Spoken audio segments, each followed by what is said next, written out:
नमस्कार दोस्तों, आप सभी का जीएस कैंपस पर बहुत बहुत स्वागत है। दोस्तों, आज के इस वीडियो में एक बेहतरीन ट्रिक लेके आए हैं और ट्रिक का नाम है और जो ट्रिक है वो है आप मिसाइल से संबंधित।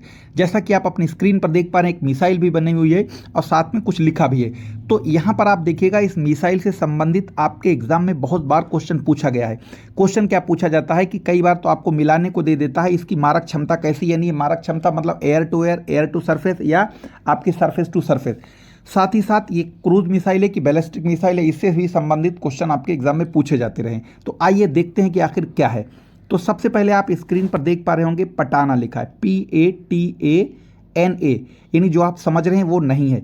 ये क्या है? एक ट्रिक है। ट्रिक में क्या है? P फॉर यहाँ पर पृथ्वी है, A फॉर अग्नि है, A for P for Prithvi, A for अग्नि, T फॉर त्रिशूल, A for Akash, N for नांग और A फॉर अस्त्र। तो ये तो हो गए उसकी फुल फॉर्म। अब आखिर देखते हैं, जो यहाँ पर P है ये भारत की पहली बैलिस्टिक मिसाइल है और पृथ्वी की जो मारक क्षमता है वो ज़मीन से ज़मीन, यानी इसे हम लोग लिख सकते हैं सरफेस टू सरफेस मार करती है। दूसरी है अग्नि, ये भी भारत की बैलिस्टिक मिसाइल है, यानी दूसरी बैलिस्टिक मिसाइल है और ये भी इसकी जो मारक क्षमता है वो सरफेस टू सरफेस यानी सतह से सतह पर मार करती। फिर है आपका त्रिशूल। आपने देखा होगा बाबा जी के त्रिशूल किधर की ओर, ऊपर की ओर होता है ना, तो ये ज़मीन से हवा में मार करती है, यानी कोई भी एरियल टारगेट को ये मार करती है, उसको गिरा देती, चाहे वो आपका ड्रोन हो या कोई फाइटर एयरक्राफ्ट हो, यानी कोई भी एरियल टारगेट है उसको मारने के काम करती है।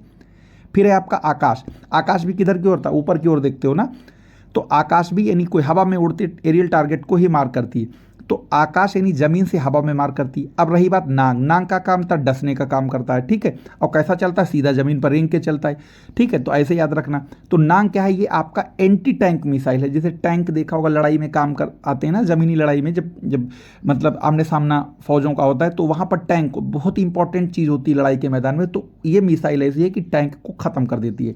फिर है A फॉर अस्त्र।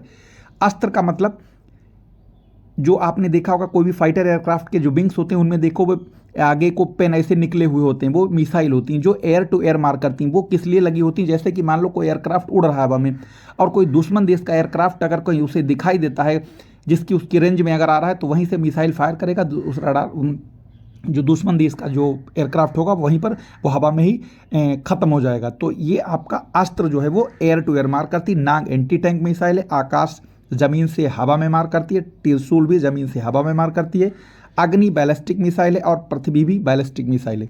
याद रखिएगा, पृथ्वी भारत की पहली बैलिस्टिक मिसाइल है, लेकिन इनमें सबसे ज़्यादा जो रेंज वाली मिसाइल है वो अग्नि है।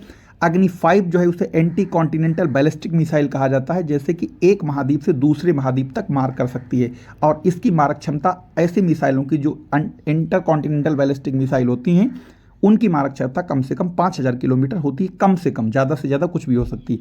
ये जानकारी कैसी लगी कमेंट में बताइए। फिर मिलेंगे किसी नए वीडियो के साथ। धन्यवाद।